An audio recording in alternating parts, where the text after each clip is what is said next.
Okay.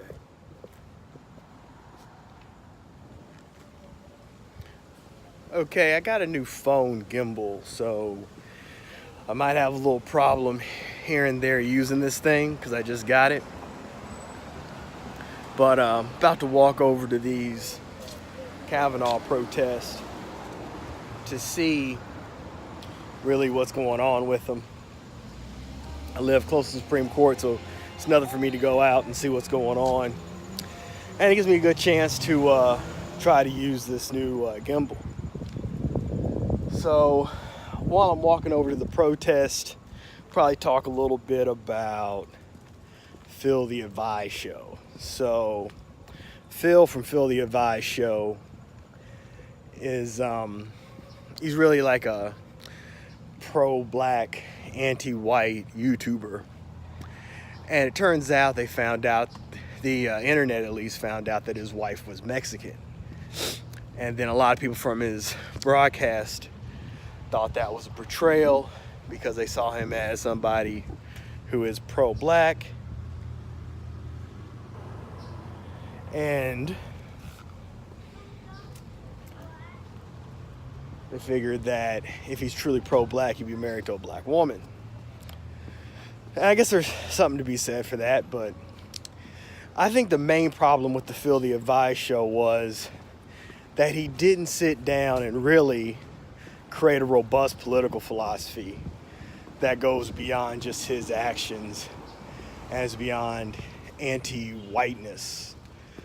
So Phil from Phil the Advice Show was on the YouTube before, and his channel was basically just bashing black women, kind of like Tommy Sotomayor's channel, where we just say negative things about black women the whole time. And then he supposedly in 2015 went to the Million Man March, and that is what changed him and made him start being pro-black. So with only 2 or 3 years of experience under his belt, he's trying to make this YouTube channel. And what really he should have done was sat down and read some thinkers, instead of just sitting around just on YouTube just berating white people, because it's deeper than that. Being pro-black is deeper than just berating white people. And so basically what you found out was he isn't living up to his own rhetoric, and you're seeing it kind of fall apart. Now, if he had read guys like Baldwin, whose partner was white, according to most historians, he was never openly, because Baldwin was gay, so he never was openly gay, but most people know that most of his partners were white. If he had read Frederick Douglass, his second wife was white, so it wouldn't have been, so he would have had more of a robust answer to that, and he would have been more upfront with the people on his channel about what he was doing. But basically what you're learning there is just that a lot of these people haven't done the homework like they need to do before they get on YouTube and start talking, and you're kind of limited with these people unless you actually run into somebody who's actually sat down and really done their homework and know what they're talking about. So that's really all I got to say about Phil the Advice Show. I feel like his channel is going to go down steadily from now on because he's not going to have this real robust, angry rhetoric anymore. And that's what a lot of people on YouTube really want to see. And once he starts, because if he goes to keep up, he's going to have to get a really robust philosophy going, where he's, read, James Cone, where he's read Karanga, guys like that, and he understands those guys and he's critiqued them, and he's built kind of his own philosophy before he goes into these videos. And if he starts doing that, it's not as entertaining. It gets more like work, and the people watching it's going to be kind of work for them because they're going to have to sit down and really listen and understand some stuff. So it's going to be interesting to see how he handles this and how he goes. But I think understanding philosophy and political science is really key before you really try to go and speak in front of a bunch of people. So I'm walking down to the protest now, and I can already hear people speaking. So generally how I feel about the Kavanaugh situation, Kavanaugh, he's going to get confirmed because of Joe Manchin, not because of Susan Collins. So Joe Manchin is the Democrat from West Virginia, and he is voting to confirm Kavanaugh. So if Susan Collins did flip, then it would just be 50-50, and a tie goes to the vice president who would confirm. And so if Susan Collins flips and then he gets confirmed anyway, she's going to have all kinds of people with a target on her back. So it's kind of silly to think she's going to do anything unless Manchin flips first. Because at least if she's going to have all these people angry at her and possibly lose re-election, at least she can say she actually got something done. I don't think anybody would set themselves up to have to do that much fighting just by themselves. So your problem is Joe Manchin. It's not Susan Collins. And that's what you got to get your work and get working on and get started. I'm going to flip this around real quick so you can see the rest of the protest.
The message is, we will remember in November.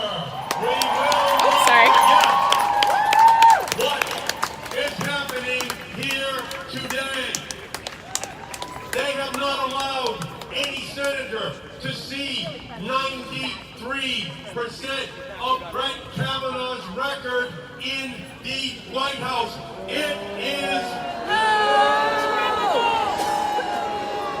Donald Trump and the Republican leadership have conducted a cover-up of Brett Kavanaugh's record in the Use your words! They have conducted a cover-up of the accusations. It's called treason!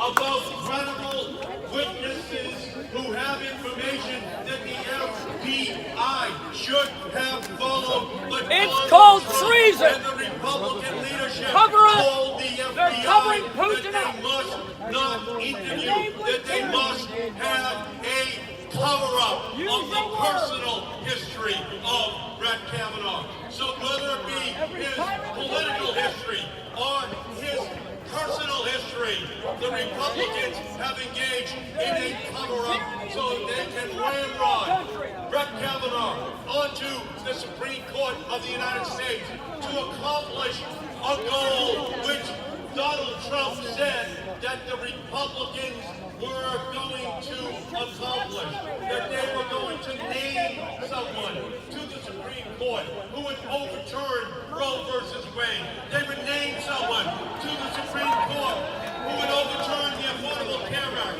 They would name someone to the Supreme Court who would take environmental laws off the books. They were going to name someone to the Supreme Court who would take gun protection laws off of the books. That is what this entire process has been about. But for the Republicans, this is a reckoning. Over the past few weeks, and women have found their voices, and they have made clear that they will not be coerced back over at the Capitol. silence. They overcame fear and anguish and bullying to forge a new path in our country. This is a nation diseased by an epidemic of sexual assault. But sunlight is the best disinfectant, and we will not retreat into the shadows of our country. That day is now over.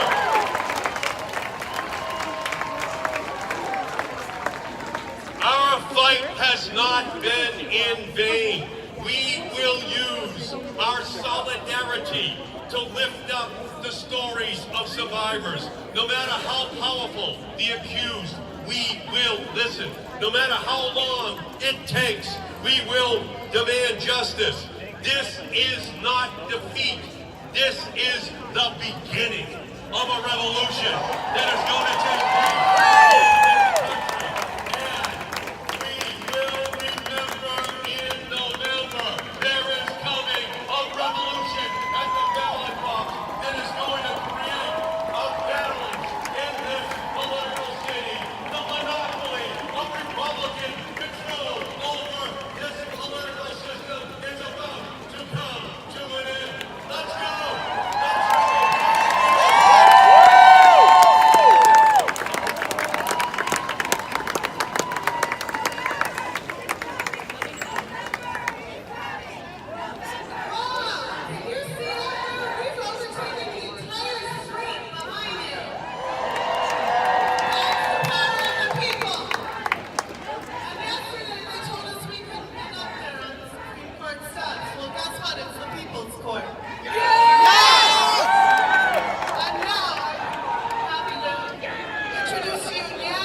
They will dismantle our institutions, our democracy, our voting rights, and we cannot let them do that.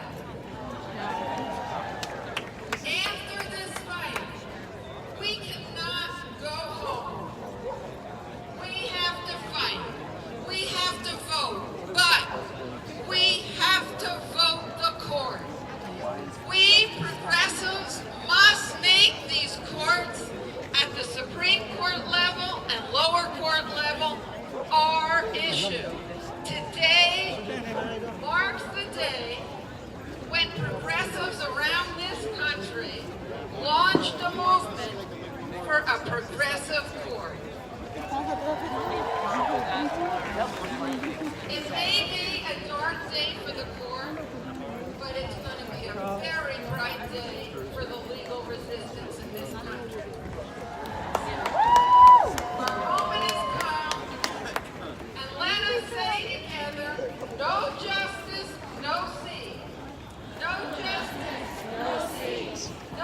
with others. So with that, 15.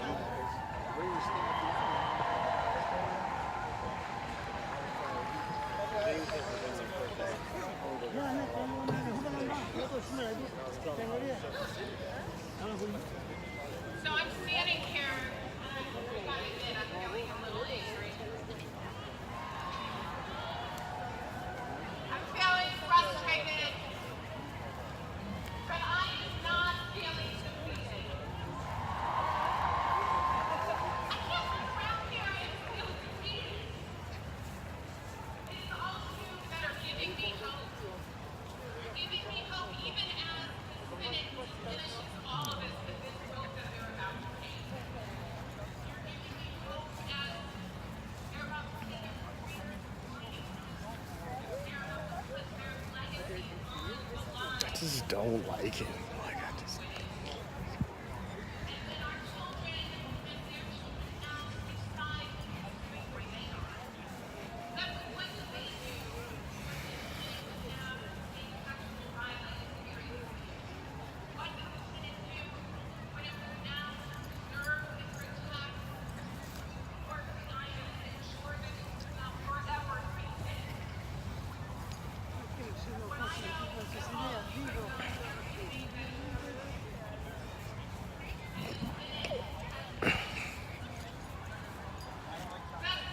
Everything is You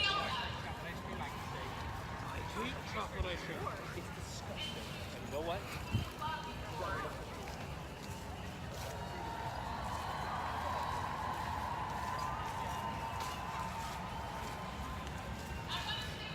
it being true. That's not being